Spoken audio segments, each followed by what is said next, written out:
خب بریم ببینیم دوستان چی ما درست میکنیم. اینجاشو بزرگ شبیه کوزه. بریم پایین ازش ببینم ازش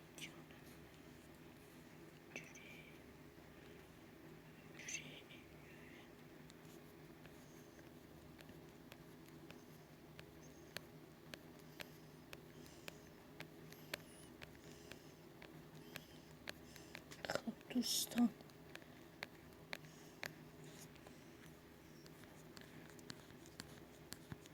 توی کامنت ها حتما بگین که خوشگل شد یا نه. از نظر خودم خوشگل شد،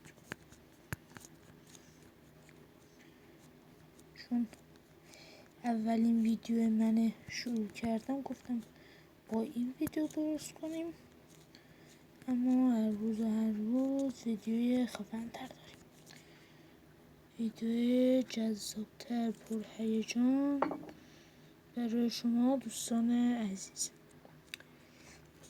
بدیم آتیشش بکنم.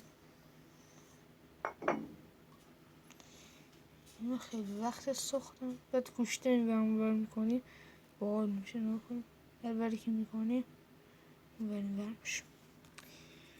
ببینیم هیچ ترکی نداره. نه بذار بریم مزایده.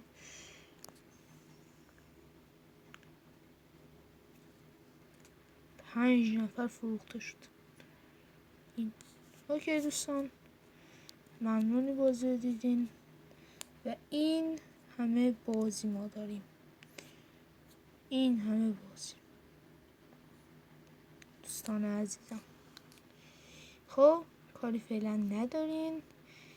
چنل حتما لایک و ساب بکنین، کامنت بذارین. ممنون و فعلا خدا فز.